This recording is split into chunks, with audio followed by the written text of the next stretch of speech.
My people, what is happening in the north right now is something that everyone in this country needs to pay attention to. Imagine a situation where people that are not even part of the government have started collecting taxes, setting rules, and making laws. That is what is happening in some parts of northern Nigeria right now.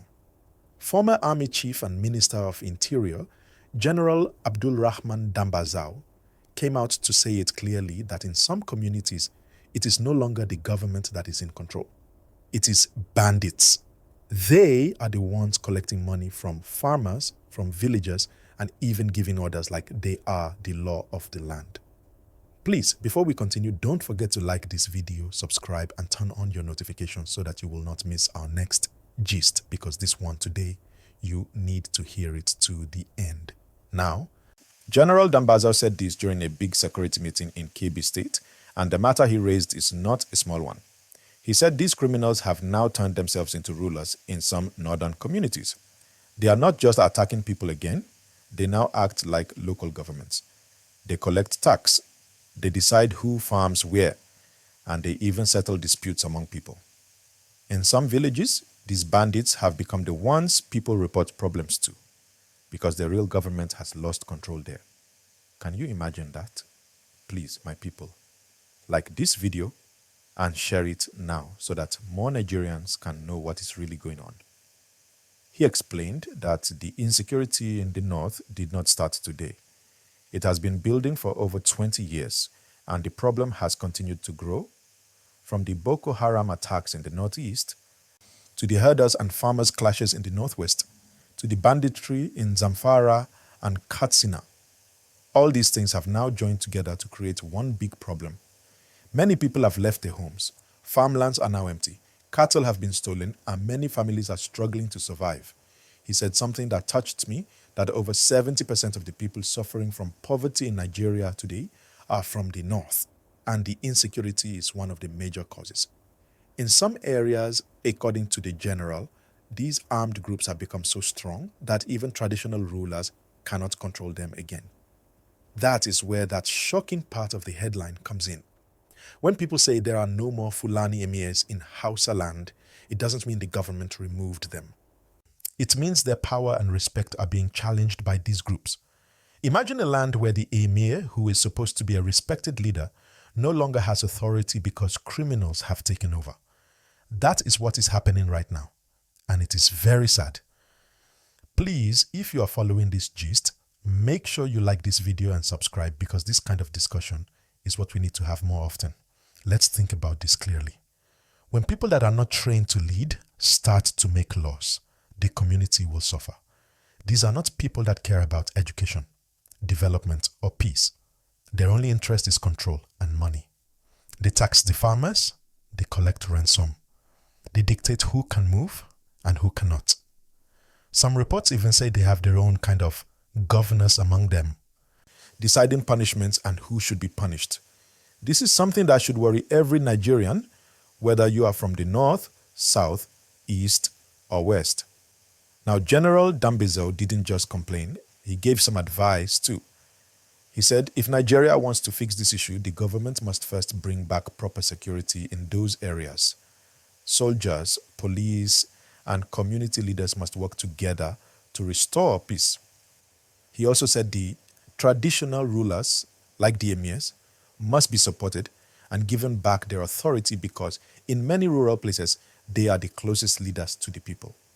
If you remove them or weaken them, the community becomes open to control by anybody. He also talked about how poverty, unemployment, and poor education are feeding this crisis.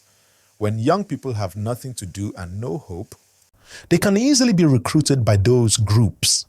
That's how the problem keeps spreading. And you see, this thing affects the whole country. When farmers cannot go to the farm, food becomes expensive everywhere. When people cannot move freely, businesses suffer. So even if you are in Lagos, Enugu, Port Harcourt, or Abuja, you will still feel the effect. This is why every Nigerian should be interested in what is happening up north. Please, if you agree that this issue needs urgent attention, like this video and comment below so that we can hear your thoughts. He also mentioned how some states need to stop depending only on federal allocation and start using their own resources wisely. He advised states to create ministries that can develop mineral resources and agriculture so that more jobs can come up. Because when people have jobs, crime goes down. He also talked about how climate change, yes, the change in weather and the environment is making land and water more scarce, which then leads to more fighting between farmers and herders. Everything is connected. Now, let's break it down small so everyone will understand. The whole issue is like this. Government weak in some areas, bandits enter, people get scared and leave, bandits collect tax, villages depend on them, traditional rulers lose power, poverty gets worse, insecurity spreads. That is the sad chain we are seeing today. Please, my people, don't forget to like this video and subscribe. We are going deep today. When we hear things like bandits collecting taxes, it sounds unbelievable, but it's true in some villages in Zamfara, Katsina, Sokoto, and part of Borno.